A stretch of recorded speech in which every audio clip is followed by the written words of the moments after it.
ناشتے کی میز پر ارسلان اب گھٹنوں کے بل چلنا سیکھ گیا تھا۔ اذلان اخبار پڑھ رہا تھا کہ اچانک ارسلان نے اس کی پینٹ کا پائنچہ پکڑ کر کھینچا اور اپنی مخصوص آ او والی زبان میں کچھ مانگنے لگا۔ اذلان نے اخبار نیچے کیا اور نیچے دیکھا۔ بچے کی شرارتی آنکھیں اور مکھن جیسا چہرہ دیکھ کر ایک لمحے کے لیے اس کے لبوں پر مسکراہٹ آنے ہی والی تھی کہ اسے اپنا عہد یاد آ گیا۔ اس نے سختی سے پاؤں چھڑایا۔ زمل، اسے سنبھالو، میں کام کر رہا ہوں۔ اذلان کی آواز میں وہی پرانی کرختگی تھی۔ زمل کچن سے بھاگی ہوئی آئی اور ارسلان کو گود میں اٹھا لیا۔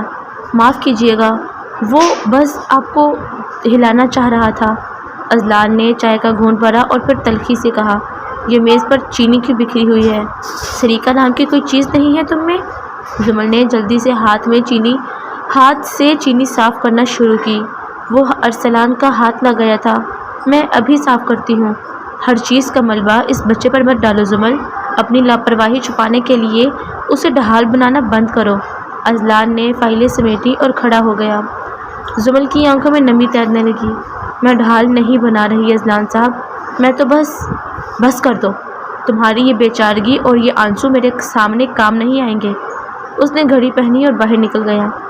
زمل وہیں کرسی پر بیٹھ گئی۔ ارسلان نے اس کے دوپٹے سے کھیلتے ہوئے اسے دیکھا، جیسے پوچھ رہا ہو کہ بابا اتنے غصے میں کیوں رہتے ہیں؟ دفتر میں اذلان کا رویہ اپنے ملازمین کے ساتھ بہت اچھا تھا، مگر گھر آتے ہی وہ ایک خاردار جھاڑی بن جاتا۔ اس کے دوست اکثر پوچھتے، اذلان یار بھابھی کیسی ہے؟ ارسلان کتنا بڑا ہو گیا؟ اور وہ صرف ایک مختصر ٹھیک ہے کہہ کر بات ختم کر دیتا۔ اسی شام جب وہ گھر لوٹا تو اس کا موڈ خلاف معمول کچھ زیادہ ہی خراب تھا۔ گھر میں داخل ہوتے ہی اسے ارسلان کے رونے کی آواز آئی۔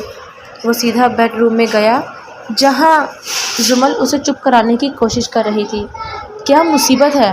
کیا یہ بچہ کبھی خاموش نہیں ہوتا؟ اذلان نے اپنی ٹائی کھولی اور بیڈ پر پٹک دی۔ زمل نے سہم کر اسے دیکھا۔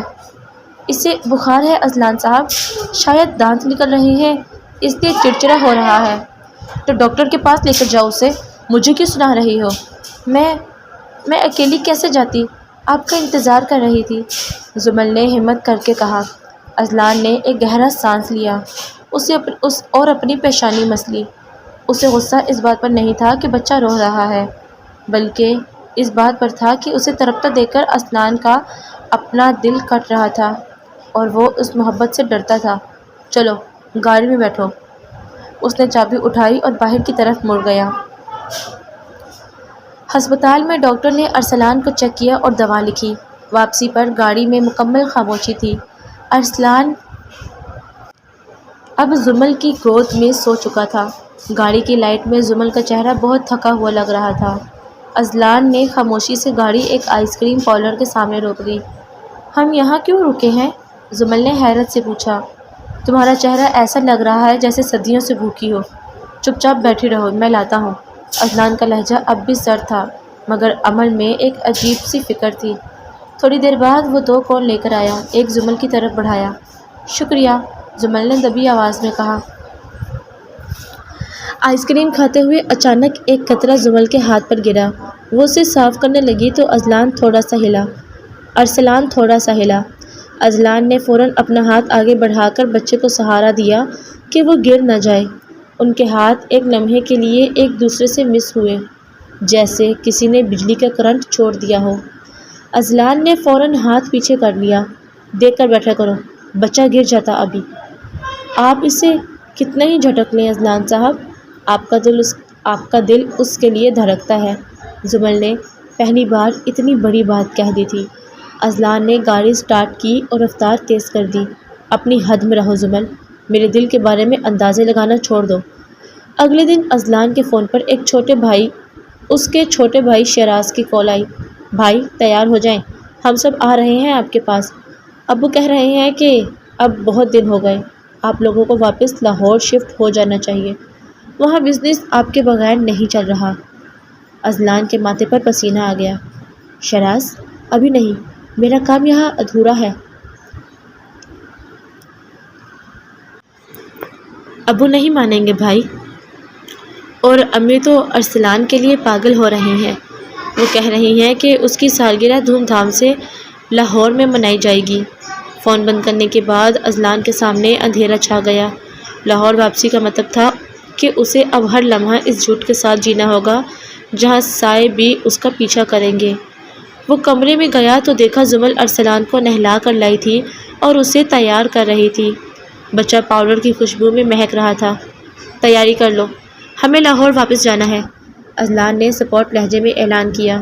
زمل کے ہاتھ سے کنگھی گر گئی۔ لاہور؟ مگر وہاں تو سب… ہاں، وہاں سب سچ سمجھیں گے، اور یاد رکھنا زمل، وہاں میری ماں اور باپ کے سامنے تمہاری کوئی بھی غلطی یا تمہاری آنکھوں کا یہ پچھتاوا ہمارے راز کو فاش کر سکتا ہے۔ تمہیں ایک آئیڈیل بیوی بن کر دکھانا ہوگا۔ کیا تم یہ کر سکو گی؟ اذلان اس کے بالکل قریب آ کر کھڑا ہو گیا۔ زمل نے اس کی آنکھوں میں دیکھا جہاں غصے کے پیچھے ایک ڈرا ہوا انسان چھپا تھا۔ میں وہ سب کروں گی جو آپ کہیں گے، آپ کی عزت پر آنچ نہیں آنے دوں گی، چاہے مجھے اپنی جان ہی کیوں نہ دینی پڑے۔ جان کی ضرورت نہیں ہے، بس اپنی زبان پر قابو رکھنا، اذلان نے تلخی سے کہا اور اسے پیچھے ہٹاتے ہوئے الماری سے کپڑے نکالنے لگا۔ لاہور پہنچنے کے لیے پیکنگ شروع ہوئی۔ اذلان اپنی چیزیں سمیٹ رہا تھا کہ اسے اپنی ایک بہت پسندیدہ شرٹ نہیں مل رہی تھی۔ زمل، میری وہ بلیک شرٹ کہاں ہے؟ وہ پورے کمرے میں طوفان مچا رہا تھا۔ زمل ارسلان کو فیڈر پلا رہی تھی۔ وہ میں نے الماری کے دوسرے خانے میں رکھ دی ہے، استری کرنے کے لیے۔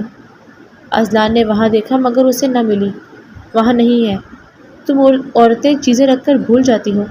زمل آئی اور خاموشی سے الماری کے اسی خانے سے کپڑوں کے نیچے سے شرٹ نکال کر اس کے سامنے رکھ دی۔ یہ کیا ہے پھر؟ اس نے شرارت سے مسکرا کر پوچھا۔ تو اتنی نیچے کیوں رکھی تھی؟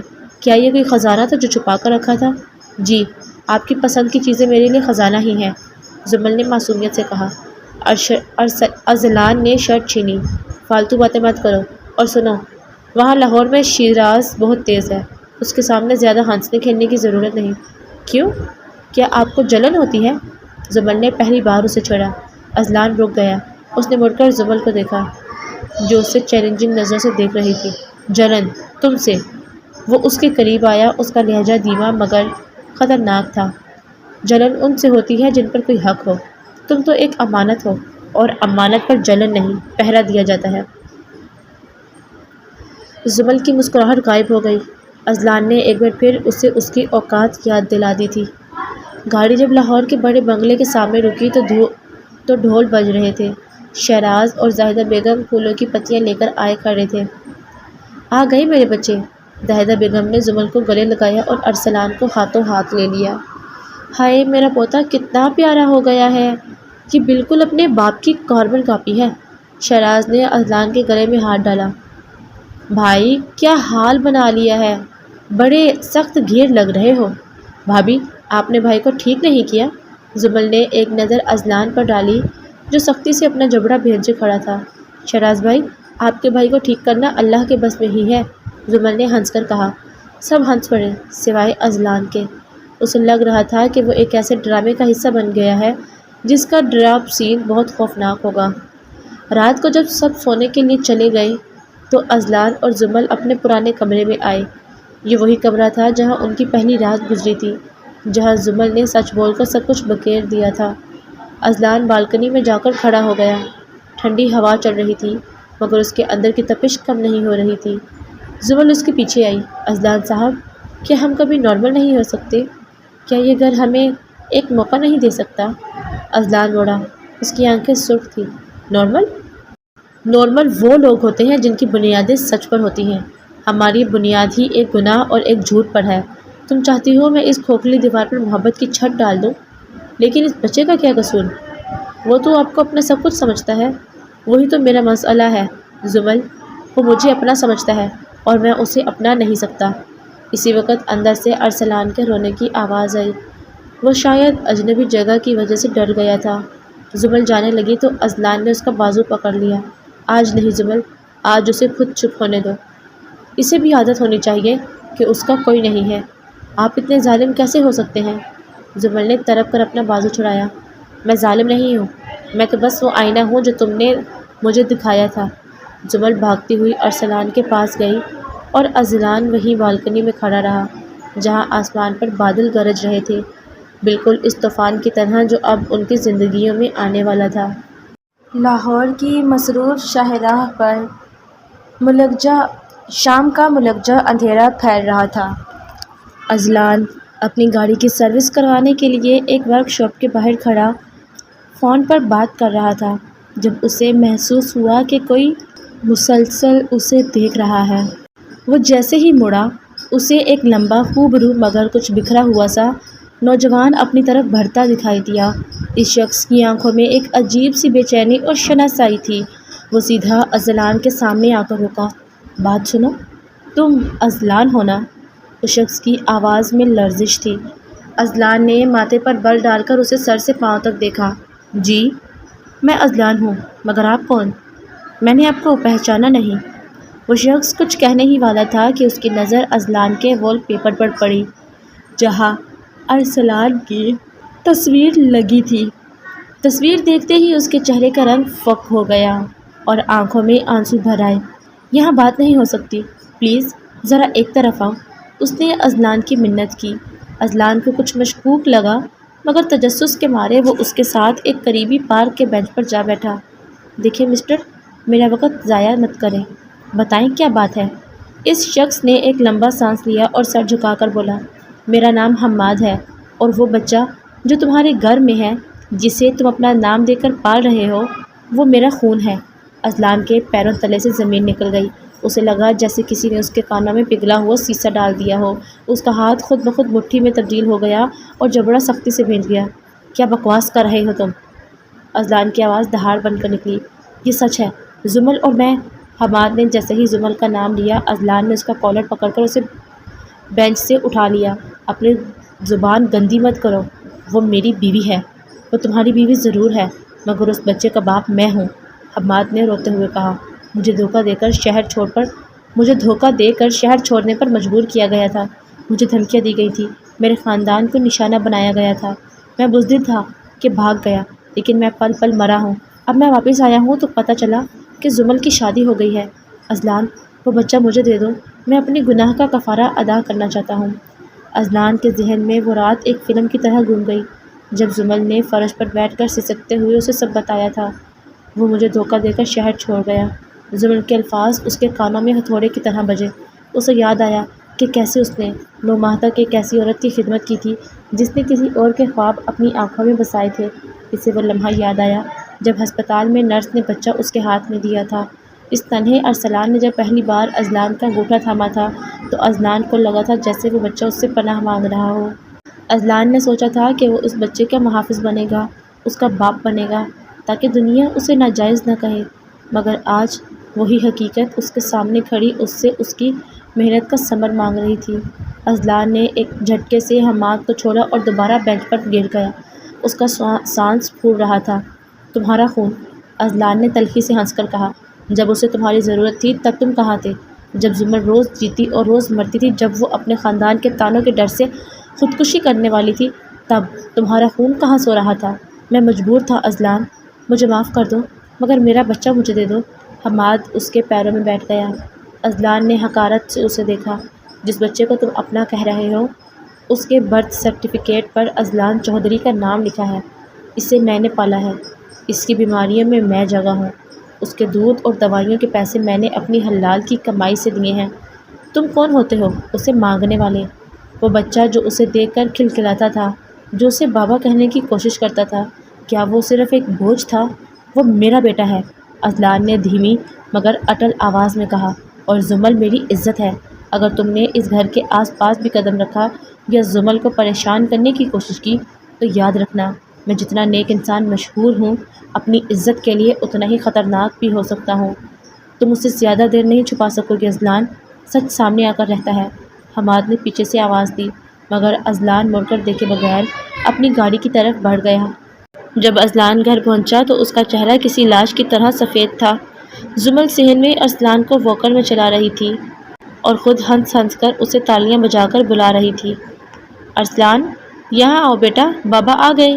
زمل نے جیسے ہی اذلان کو دیکھا، اس کے چہرے پر ایک دم سے مگر اذلان نے اس کی طرف دیکھا بھی نہیں اور سیدھا اپنے کمرے میں چلا گیا۔ زمل کا دل دھک سے رہ گیا۔ اسے لگا شاید پھر سے کوئی پرانی بات اذلان کے ذہن میں آ گئی ہے۔ وہ ارسلان کو گود میں اٹھا کر کمرے میں آئی۔ اذلان صاحب، کیا ہوا؟ آپ کی طبیعت ٹھیک تو ہے نا؟ اذلان نے پلٹ کر زمل کو دیکھا۔ اس کی آنکھوں میں غصہ، دکھ اور ایک عجیب سی بے بسی تھی۔ اس نے آگے بڑھ کر زمل کا بازو پکڑا۔ ارسلان ان دونوں کے درمیان تھا۔ زمل، کیا تم اب بھی اس سے محبت کرتی ہو؟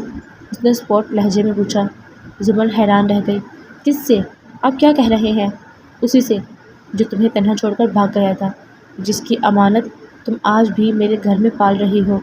زمل کے ہاتھ لرزنے لگے اور ارسلان اس کی گود سے چھوٹنے ہی والا تھا کہ اذلان نے فوراً بچے کو تھام لیا۔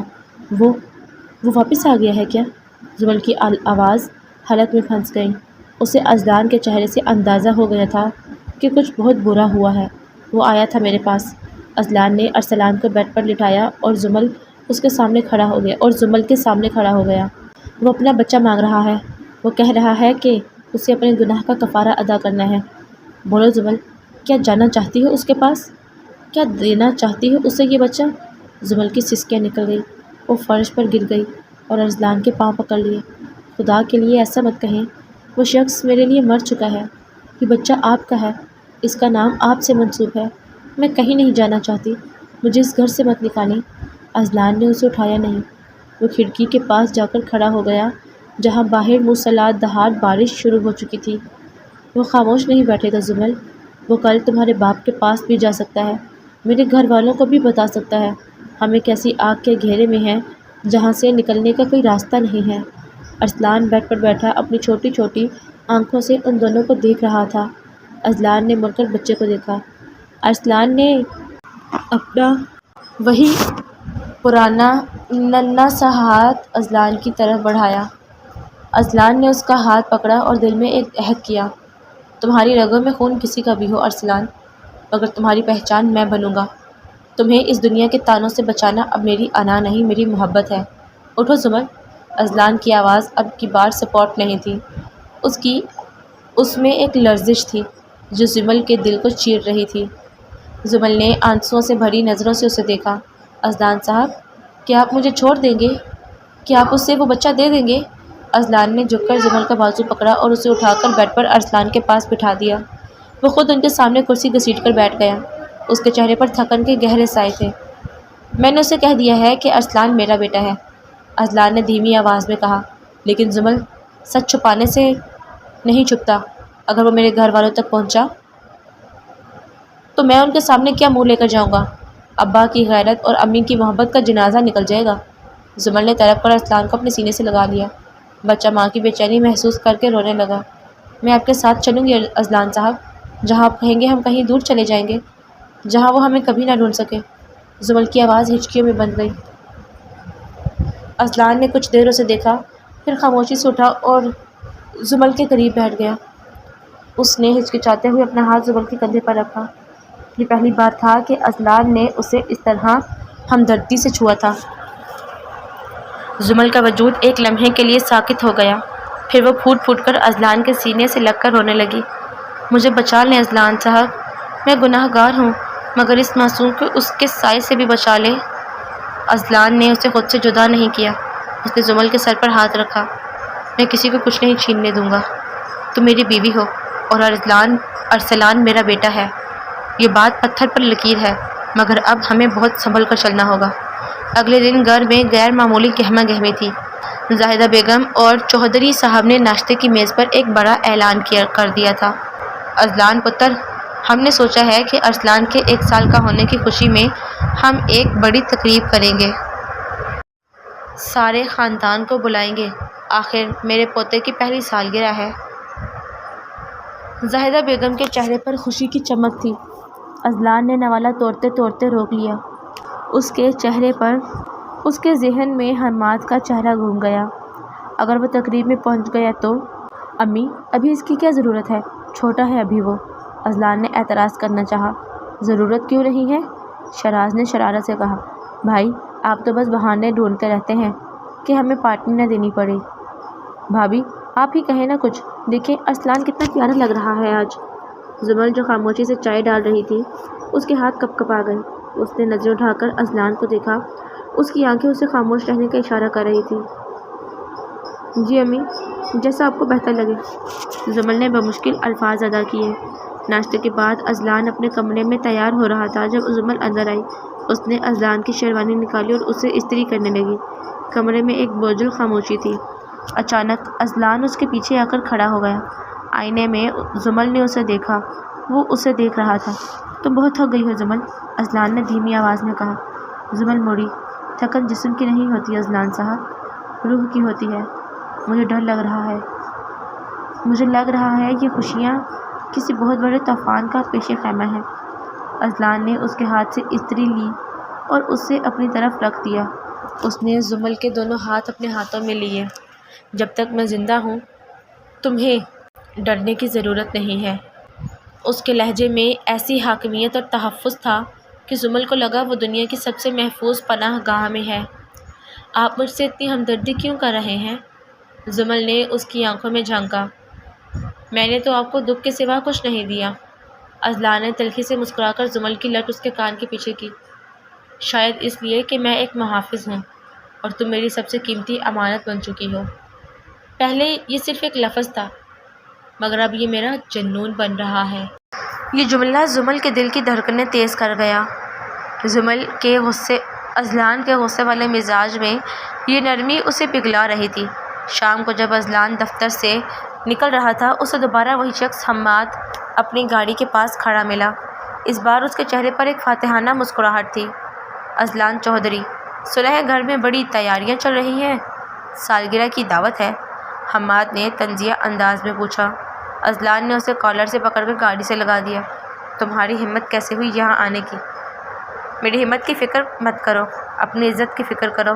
اگر تم نے کل صبح تک ارسلان مجھے نہ دیا تو میں تمہارے باپ کے پاس پہنچ جاؤں گا۔ میرے پاس DNA کے ٹیسٹ کے کاغذات ہیں، میں ثابت کر دوں گا کہ وہ میرا بیٹا ہے، پھر دیکھتے ہیں چودھری صاحب کی پگڑی کہاں گرتی ہے۔ اذلان نے ایک زوردار مکہ حماد کے چہرے پر جڑ دیا۔ تم اسے ہاتھ بھی نہیں لگا سکتے، وہ میرا بیٹا ہے اور DNA سے بڑی سچائی وہ محبت ہے جو میں نے اسے دی ہے۔ حماد نیچے گر گیا مگر ہنستا رہا۔ محبت؟ جس عورت سے تم نفرت کرتے ہو اس کے بچے سے محبت؟ تم خود کو دھوکہ دے رہے ہو اذلان۔ کل ملتے ہیں تمہاری بربادی کے جشن میں۔ اذلان جب گھر پہنچا تو وہ غصے سے پاگل ہو رہا تھا۔ وہ سیدھا اپنے کمرے میں گیا اور دروازہ زور سے بند کر دیا۔ زمل جو ارسلان کو سلا رہی تھی سہم کر اٹھ کھڑی ہوئی۔ کیا ہوا اذلان صاحب؟ اذلان نے میز پر پڑا گلدان دیوار پر دے مارا جس کے ٹکڑے فرش پر بکھر گئے۔ وہ باز نہیں آئے گا، وہ سب تباہ کر دے گا زمل، اذلان چلایا۔ زمل بھاگتی ہوئی اس کے پاس آئی اور اس کے ہاتھ پکڑ لیے۔ شانت ہو جائیں پلیز، ارسلان ڈر جائے گا۔ اذلان نے اسے جھٹکے سے اپنی طرف کھینچا۔ اس کی آنکھیں غصے اور آنسوؤں سے بھری ہوئی تھیں۔ کیوں کیا تم نے ایسا زمل؟ کیوں مجھے اس مشکل میں ڈالا؟ کاش میں تم سے شادی نہ کرتا، کاش میں اسی رات تمہیں گھر سے نکال دیتا۔ زمل نے خاموشی سے اس کے غصے کو سہا۔ وہ جانتی تھی کہ یہ غصہ اس سے نہیں بلکہ اس کی بے بسی سے ہے جو اذلان محسوس کر رہا تھا۔ آپ نکال دیں مجھے ابھی، میں چلی جاؤں گی، میں ارسلان کو لے کر کہیں غائب ہو جاؤں گی، آپ کی عزت بچ جائے گی، زمل نے روتے ہوئے کہا۔ اذلان نے اسے سختی سے اپنے بازوؤں میں جکڑ لیا۔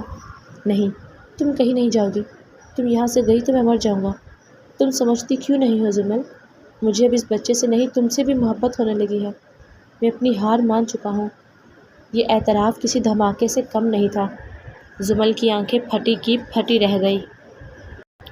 اذلان نے اسے چھوڑا اور فرش پر بیٹھ کر اپنے چہرے کو ہاتھوں میں چھپا لیا۔ میں نے سوچا تھا میں تمہیں کبھی معاف نہیں کروں گا، میں نے سوچا تھا میں پتھر بن کر رہوں گا، مگر میں ہار گیا۔ تمہاری خاموشی، تمہاری یہ معصومیت اور ارسلان کی وہ ننھی مسکراہٹ، ان سب نے مجھے توڑ دیا۔ میں اب ایک ایسے شخص سے لڑ رہا ہوں جس کا میں نام بھی نہیں لینا چاہتا، صرف اس لیے کہ میں تم دونوں کو کھونا نہیں چاہتا۔ زمل بھی اس کے ساتھ فرش پر بیٹھ گئی۔ اس نے ہمت کر کے اپنا سر اذلان کے کندھے پر رکھ دیا۔ ہم مل کر لڑیں گے اذلان صاحب، اگر سچ سامنے آ بھی گیا تو میں پوری دنیا کو بتاؤں گی کہ ارسلان کا باپ وہ نہیں آپ ہیں، کیونکہ باپ وہ نہیں ہوتا جو صرف جنم دے، باپ وہ ہوتا ہے جو سائی کی طرح حفاظت کرے۔ اس بوجھل رات میں کمرے کے ایک کونے میں ارسلان سکون سے سو رہا تھا، بے خبر کہ اس کی پہچان کے لیے باہر کتنی بڑی جنگ لڑی جا رہی ہے۔ جو کبھی اذلان اور زمل، جو کبھی ایک دوسرے کے لیے اجنبی تھے، آج ایک گناہ کے بوجھ تلے دبے ہوئے ایک دوسرے کا سب سے بڑا سہارا بن چکے تھے۔ اگلی صبح پورا گھر پھولوں اور غباروں سے سجا ہوا تھا۔ رشتہ داروں کی آمد شروع ہو چکی تھی۔ زاہدہ بیگم نے زمل کو ایک بہت قیمتی جوڑا پہنایا اور ارسلان کو کسی شہزادے کی طرح تیار کیا۔ اذلان سفید شیروانی میں بہت پروقار لگ رہا تھا، مگر اس کی آنکھیں مسلسل گیٹ پر تھیں۔ اسے ہر آنے والا شخص حماد لگ رہا تھا۔ بھائی، ارسلان کو لائیں، کیک کاٹنے کا وقت ہو گیا ہے، شیراز نے پکارا۔ سب لوگ ہال میں جمع تھے۔ زمل ارسلان کو گود میں لیے اسٹیج پر آئی۔ اذلان اس کے برابر میں کھڑا ہوا۔ کیمروں کی فلیش لائٹس چمک رہی تھیں۔ چودھری صاحب نے مائک سنبھالا۔ آج میں بہت خوش ہوں کہ میری نسل کا چراغ 1 سال کا ہو گیا ہے۔ اذلان میرا فخر ہے اور ارسلان میرا مان۔ اذلان کا دل جیسے ڈوب گیا۔ اسی لمحے اس کی نظر گیٹ پر پڑی۔ حماد وہاں کھڑا تھا۔ اس کے ہاتھ میں ایک لفافہ تھا اور اس کے چہرے پر وہ شیطانی مسکراہٹ اب بھی موجود تھی۔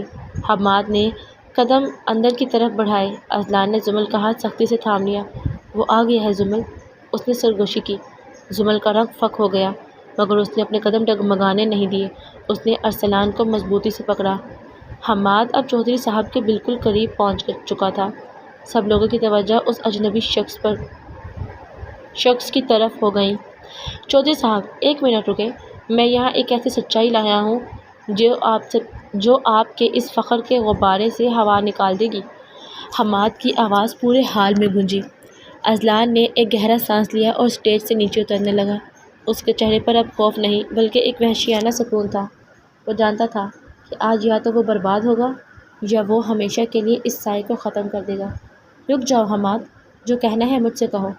اذلان کی آواز میں ایسی گرج تھی کہ پورا ہال ساکت ہو گیا۔ اذلان، یہ کیا تماشا ہے؟ کون ہے یہ شخص؟ چودھری صاحب کی گرجدار آواز گونجی۔ حماد نے آگے بڑھ کر وہ لفافہ چودھری صاحب کی طرف بڑھانا چاہا۔ چودھری صاحب، یہ آپ کے بیٹے کا سچ نہیں، اس کی بیوی کا گناہ ہے جو اس لفافے میں۔ ابھی حماد اپنی بات مکمل بھی نہ کر پایا تھا کہ اذلان نے ایک لمحے کی تاخیر کیے بغیر اس کا ہاتھ ہوا میں ہی دبوچ لیا۔ اذلان کی آنکھیں اس وقت غصے سے دہک رہی تھیں۔ اس نے حماد کا ہاتھ اتنی زور سے مروڑا کہ لفافہ فرش پر گر گیا۔ یہ شخص میرا ایک پرانا دشمن ہے ابا جی، جو میرے کاروبار کی ترقی دیکھ کر پاگل ہو چکا ہے۔ اذلان نے بلند آواز میں جھوٹ بولا، مگر اس کے لہجے میں ایسی سچائی تھی کہ مجمع شش و پنج میں پڑ گیا۔ اس نے پہلے بھی مجھے بلیک میل کرنے کی کوشش کی اور اب یہاں آ کر میری بیوی پر بہتان لگانے کی جرات کر رہا ہے۔ بہتان؟ حماد چیخا۔ اذلان، سچ بولو، یہ بچہ میرا ہے، DNA ٹیسٹ کروا لو ابھی۔ پورے حال میں ایک شور مچ گیا۔ مہمانوں میں سرگوشیاں ہونے لگیں۔ زاہدہ بیگم کے ہاتھ سے پانی کا گلاس گر کر پاش پاش ہو گیا۔ زمل کو لگا جیسے زمین پھٹ جائے گی اور وہ اس میں سما جائے گی، لیکن اس نازک موڑ پر اذلان نے وہ کیا جس کی توقع کسی کو نہ تھی۔ اس نے اسٹیج پر کھڑی زمل کی طرف دیکھا جس کی آنکھوں سے آنسو روا تھے۔ اذلان نے مڑ کر حماد کے سینے پر ہاتھ رکھا اور اسے دھکا دیتے ہوئے پیچھے کیا۔ خون کا رشتہ گوشت اور پوست سے ہوتا ہے۔